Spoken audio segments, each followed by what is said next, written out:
Happy Wednesday, beautiful people. Today we are going to talk about realistic goals that you can actually stick to this year.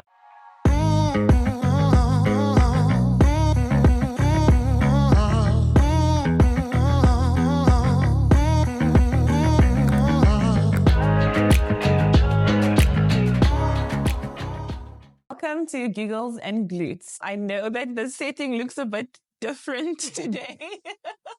I am actually in Germany with Zoe at the house. I came to come and surprise her for her birthday because somebody turned 30.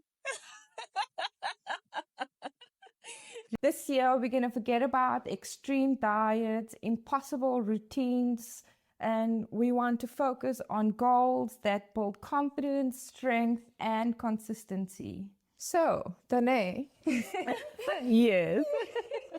can you tell us how we are going to do this? How would you suggest we go forth into 2025 with a plan that's going to bring us consistency, strength, and confidence?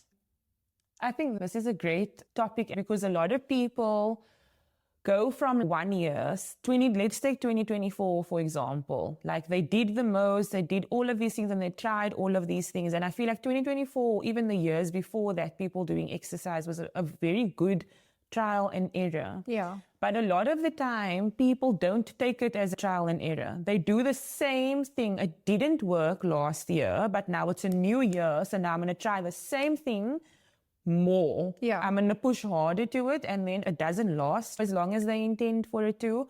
But also the fact that it didn't work is something they should be mindful of, because nothing changes if nothing changes. So if you are wanting to lose weight, I think it's important to maybe start small. Yeah. Focus on the steps in front of you. Do that. Then add on and do those steps, because a lot of people want to train 5 days a week.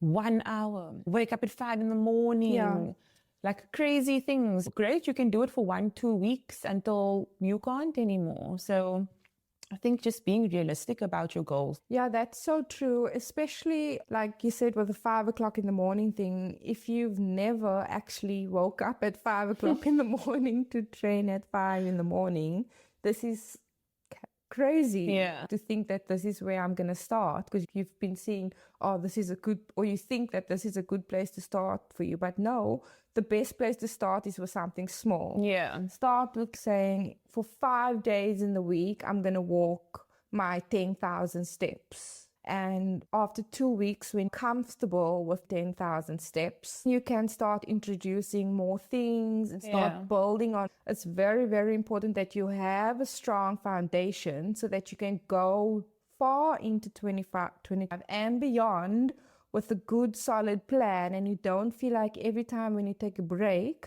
that you are starting all from the beginning. So that when you have a good, it's like with a house, when you have a solid foundation, it doesn't matter what modifications you make to the house, the foundation is almost never or hardly ever going to need to be replaced. Yeah. I think it's very important to make sure that you start small with something that's a small win, that's not going to feel overwhelming, and that if you do it, it's amazing and it's like, oh my God, this is so easy to do. I can do this forever. Yeah. And then once that is a part of you, then you can start saying, okay, I've now done the 10,000 steps for the first week for 5 days. Maybe I'm going to do my steps and I'm going to add 20 or 30 minutes of some body weight, some like 10 air squats, 10 incline, Like there's a lot that wall push-ups, something small. So I think it's very important to start with small things that are easy wins. Also important to create the routine for yourself, like you said. I think that this is something that people overlook a lot. This is my day. I'm waking up. I don't really have a plan for my day because I wake up at whatever time. I go to work, spend X amount of time in the office, and then it's after work, I'm going to wing it.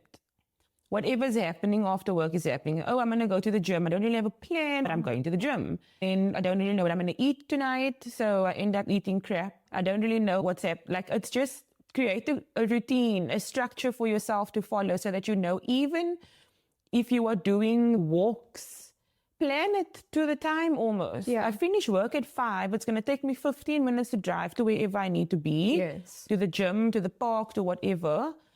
Then go for your walk. Just create the routine.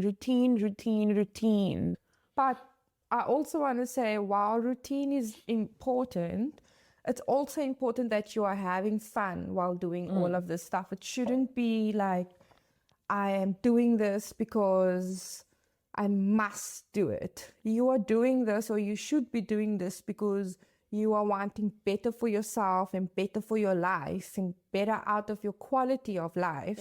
So when you are deciding to make a big change in 2025 and making fitness a bigger part of your life, make sure that it's fun. Make sure that you are doing something that you enjoy doing. If you don't like walking every day, then don't start by doing 10,000 steps every day. Consider what you love, what you enjoy doing. I know at the gym, you can join classes if that is your thing.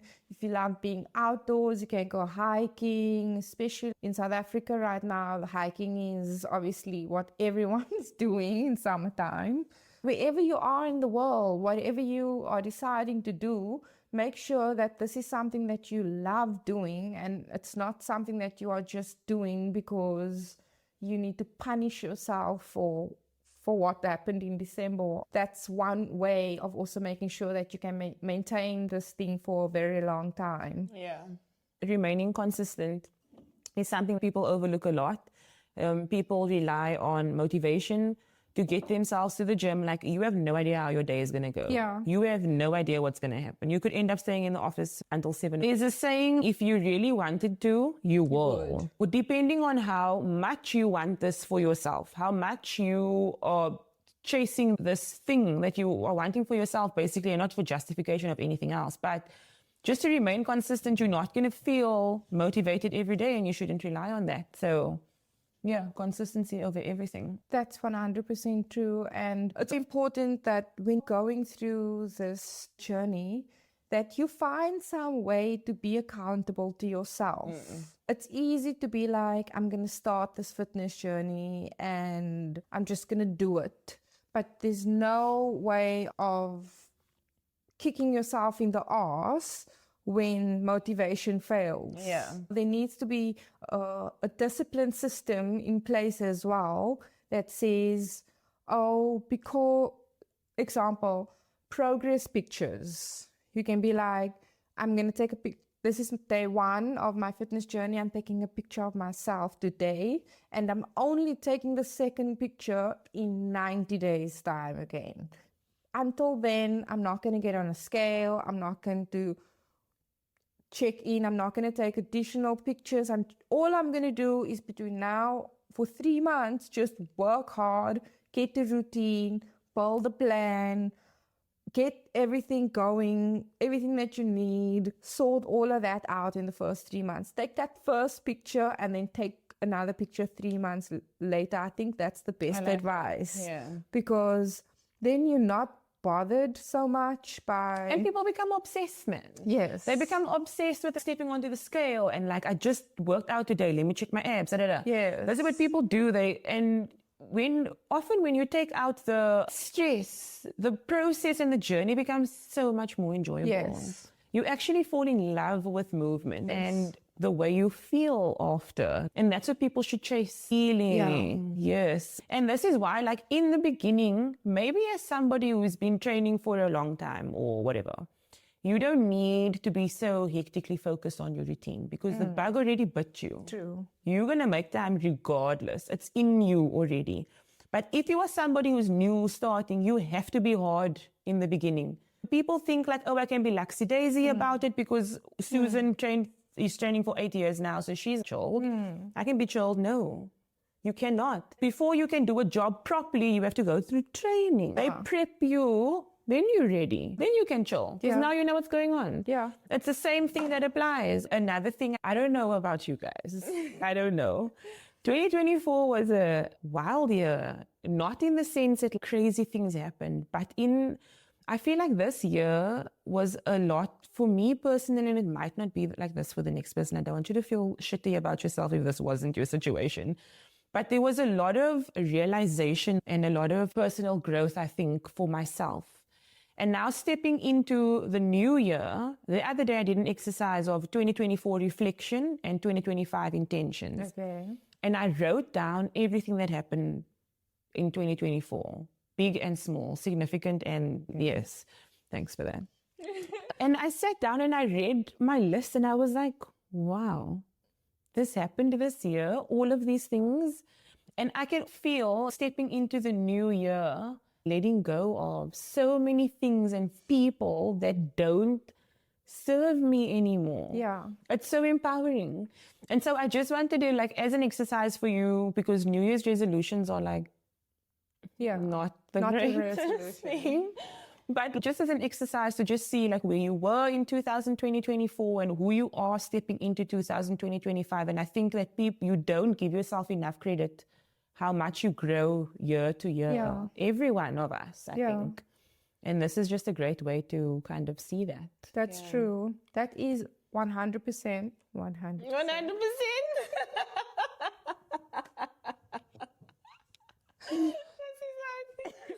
Sorry, guys. Donaé and I have been saying 100% for everything this past 3 days.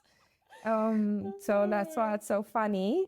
But back to the point, I think that's a great exercise for everybody to do. I didn't think of it like that. And I've never done my resolutions that way. So I will also give it a go and see because you don't really reflect. I use the journal app on the iPhone sometimes, but it's not a consistent thing. That's why I'm so grateful for the book that you bought me, because I really want to start journaling stuff. And if you have prompts or if you have a book that literally asks you questions, provokes you to actually think about what actually happened, and you're not just like writing random stuff down that's not going to have any impact. And there's also stuff you forget. Yes. A lot of the time people forget the hectic stuff they went through in a year. This thing happened, but it wasn't significant. I'm putting it in the back of my mind. Yeah. But when you sit down and you put pen to paper, it's not sitting on your laptop. It's pen to paper. The exercise of writing. Yeah. It's massive. It's just so beautiful. And I honestly think that a lot of the time, this is something that people sadly overlook. Is your mental health and well-being and how much of a role. It's little exercises like this that you can do. And I swear to you, the pivot here, I'm always talking about this book. But I swear to you, I was thinking the other day, what was different this year in my life? Besides the obvious things. Yes. And then I was like, this book actually, I read these pages majority to start my day with intention, where this book reminds me of whatever thing. And subconsciously, after reading that in the morning with my cup of coffee, I apply this to my day without knowing it. Yeah. And that is change. It adds up. And I think people should we live in a world of idiots and assholes. I'm sorry to say it. But the problem is always internal first. If more people took the time to focus on themselves and be better for themselves, the world will be a better place. Yeah. Honestly. Yeah. That is so true. Put pen to paper, reflect on everything before I get really deep about this. So I'm just Well, I just think it's a lot, because often we're looking at external things. And this is also how the gym can be a place for you to find yourself, where you challenge yourself so much, your strength, your resilience. And I always tell myself, I'm a bad bitch. I lift heavy weights. Don't mess with me. Yes. I lift heavy weights. And you think you're going to make me crack? I fight myself in the gym on a daily basis. Absolutely no. Yes. People underestimate the mentality that comes with training, movement, and challenging yourself. And the confidence that comes with not just the confidence in your body and feeling yourself, just the overall confidence in your ability to do stuff and be confident in your mind as well, of like I know this and this is my truth, you know, that really, it's crazy how big of an impact starting the year right with a good mindset can build so much more for you. Yes. Just starting your day right. Small steps. So that's our food for thought for the year 2024 and 2025. It's been a great year. I hope it's been a great year for you too. If it hasn't, it's okay. It's not the end. You get a second chance every day. Yeah. When you open your eyes, there's a second chance at life. This new year is not, oh my word, it's a new year, new me. I also hate that new year, new me. It's new year, same you. It's better you. Better you. We want to end off by saying, remember, progression over perfection. Yeah. Always progression over perfection. And we would like you guys to share your fitness goals with us for 2025 in the comments. And this year, we want to hold each other accountable as well. I said to Donaé the other day, she is my person that holds me accountable. She doesn't even know, but some days I'd also have a lazy day, or I would think I was going to have a lazy day. I'll be like, oh, I'm not in the mood to train today. And then because our watches are linked, I see she's working out. I'm like, I need to also get going. And that motivates me. We said in our last point, you must make sure that you have a way to track your progress. Even if you have a friend or a husband or a partner or whatever, if you're really serious about this, share your, link your watch with that person. If you have an Apple Watch or whatever, link your watches together. Let that person be your accountability partner and push you, especially if you know you're the type of person that needs to be pushed. And obviously you want that to be with kindness and love, but don't be afraid. Yeah, don't be afraid. You got this. That concludes our episode for today. Thank you guys so much for joining us. Zoe and I are always happy to have you here. Please leave a comment in our comments below. And let us know what your fitness goal for the year ahead, advice, anything that you really need help with in the fitness aspect of things. Zoe and I are your goal, and we'll get back to you as best we can. As fast as we can, yes. Thanks for joining us. See you next week. Bye.